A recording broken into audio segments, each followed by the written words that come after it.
Muy bien. En la última sesión estuvimos analizando cómo podemos utilizar la estructura de repetición for para nuestro trabajo en Visual Basic.net.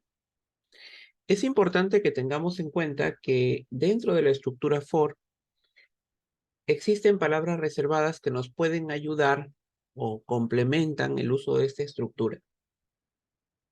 Por ejemplo, en esta ocasión vamos a ver cómo podemos utilizar la palabra reservada STIP dentro de la estructura o sintaxis de for y también para qué sirve Continue for y Exit for. Primero, empezaremos explicando con ejemplos sencillos cómo es que podemos utilizar la palabra reservada STIP. Hay que recordar que la estructura for next la utilizamos para poder manejar bucles o estructuras de repetición cuando deseamos repetir un conjunto de instrucciones un número de veces.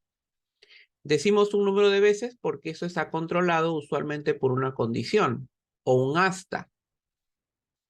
Es decir, tiene una finalización. Vamos a ejecutar un número de veces las instrucciones hasta que se cumpla una condición. Entonces, vamos a pensar, por ejemplo,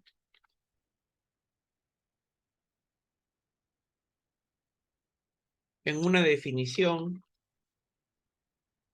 de for.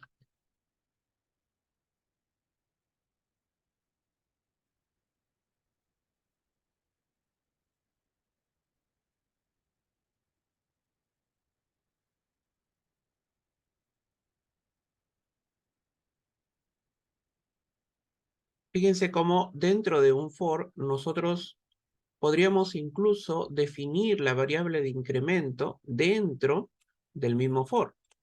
Obviamente tendríamos que asignarle un valor de inicio.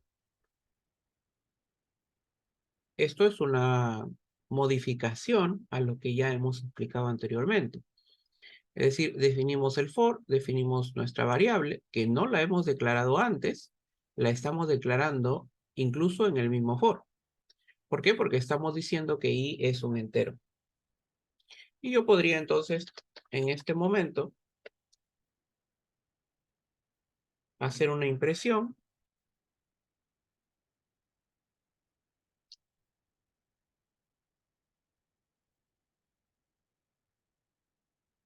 utilizando, por ejemplo, el toString. ToString lo que hace es convertir el número entero en una cadena.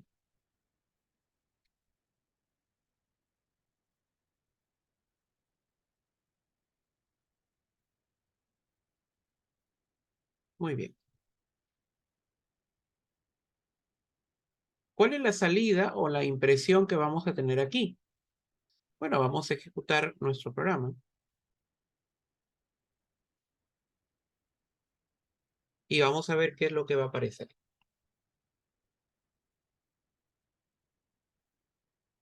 Muy bien, efectivamente, tenemos nosotros la salida de nuestro programa y ha impreso lo que pensábamos que iba a imprimir. El for desde 1 hasta 5. Desde i igual a 1 hasta 5. Ha empezado en 1 y ha terminado en 5. Muy bien. En este caso, como ustedes se pueden dar cuenta, el for empieza en 1 y va incrementando, ¿no? Es decir, es una variable de incremento, y porque i va incrementándose de 1 en 1 hasta llegar a 5. Ojo, hasta llegar a 5.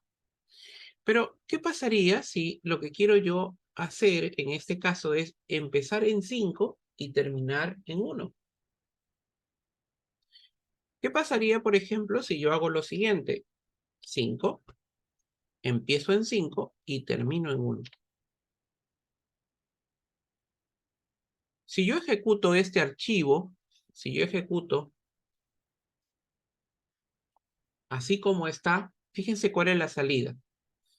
No imprime nada.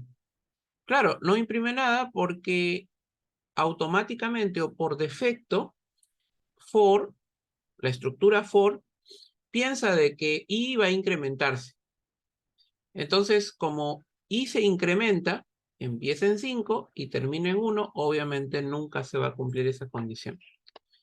Sin embargo, lo que yo puedo hacer es indicarle, utilizando STIP, que en vez de incrementarse, se decremente. Es decir, que en vez de aumentar de 1 en 1, pueda disminuir en 1 la iteración. En ese momento ejecutamos y fíjense ustedes cómo ahora sí aparece, empieza en 5 y termina en 1. Entonces, entendemos de esa forma, de manera práctica, el uso de STIP. STIP nos ayuda a poder definir cuál es el tipo o cuál es claro, el tipo de incremento o decremento que vamos a tener dentro de la variable de iteración. Y además de eso, también podríamos definir cuál es el valor sobre el cual va a actuar la variable. ¿Cómo así? Bueno, en este caso estamos diciéndole que incremente o que decremente de 1 en 1. Pero podríamos incluso decirle incrementa o decrementa de 2 en 2. Y puedo empezar, por ejemplo, en 6. O puedo empezar en 5. Ejecuto.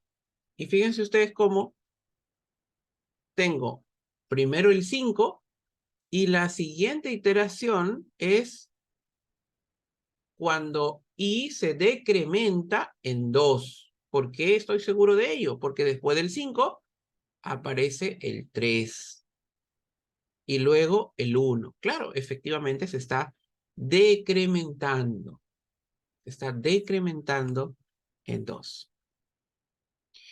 Esto es interesante porque nos va a ayudar a poder controlar nuestras estructuras de repetición. Muy bien, vamos entonces a dejarlo como estaba inicialmente. Y si yo le coloco STIP 1 también, que se entiende como STIP más 1, voy a obtener el mismo resultado. Es decir, se va a incrementar de 1 en 1, de 1 hasta el 5. Sin embargo, existen dos instrucciones adicionales que también queremos entenderlas. Las instrucciones son continue for y exit for. Continue for lo que va a hacer es transferir el control a la siguiente iteración del bucle. Obviamente es opcional. Exit for lo que va a hacer es transferir el control fuera del bucle for. Obviamente también es opcional. Es decir, podemos o no podemos utilizarlo. En otras palabras, la instrucción exit for sale inmediatamente del for. Inmediatamente. Y transfiere el control inmediatamente a la instrucción que hay después de la instrucción next. Por ejemplo, vamos a pensar en que tenemos una condición que decimos si i es igual a 3, imagínense que tenemos esa condición, es decir, se supone que el i está empezando en 1 y va a terminar en 5.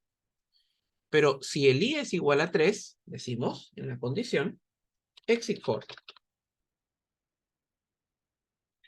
¿Qué estamos haciendo aquí? Bueno,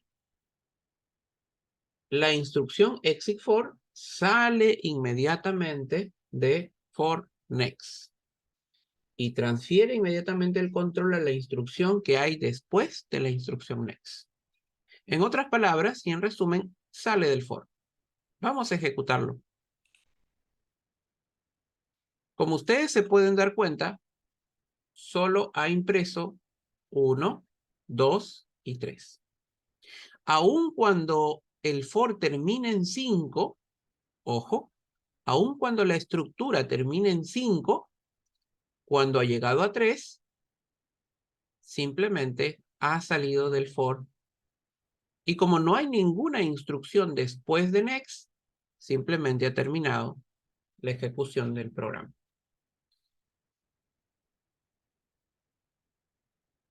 La otra instrucción es la instrucción continue for. La instrucción continue for transfiere inmediatamente el control a la siguiente iteración del bucle. La instrucción continue for, repetimos, transfiere inmediatamente el control a la siguiente iteración del bucle. Es decir, ¿qué pasaría si en vez de utilizar exit for, yo coloco continue for?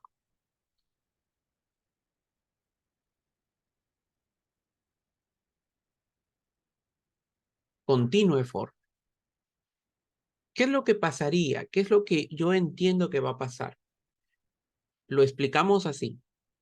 Cuando hice a 3, simplemente, lo que va a hacer es saltarse una iteración. Para explicarlo de modo más sencillo. Vamos a ejecutarlo.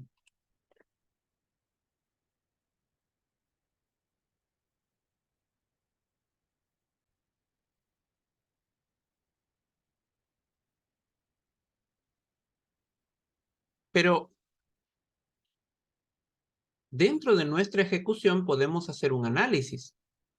Porque fíjense ustedes que ha impreso 1, 2, 3, 4 y 5. Alguien podría decir, entonces continue for no está funcionando. Lo que pasa es, si revisamos nuestro algoritmo o revisamos nuestro programa, primero está haciendo la impresión y después está haciendo la evaluación. En el caso de continue for, hemos dicho que no es que salga del bucle, simplemente que salta a la siguiente iteración. Entonces aquí está imprimiendo y saltando a la siguiente iteración. En otras palabras, no está afectando mucho. Pero ¿qué pasaría si es que esta instrucción pasaría después de la evaluación? Ojo, después de la evaluación. Ahora sí, vamos a poder ejecutarlo. Fíjense ustedes cómo es que ahora sí, imprimió 1, imprimió 2 y ojo, ya no imprimió el 3. Ya no hay una impresión del número 3, sino ha saltado, por decirlo así, al número 4 y al número 5. Ha saltado. Esto es importante entonces, ¿por qué? Porque nos ayuda a entender la diferencia que hay con exit for. Y esto nos ayuda también a entender el manejo de los bucles. ¿Por qué? Porque las estructuras de repetición son muy importantes para entender los arreglos unidimensionales y bidimensionales que veremos en la siguiente sesión.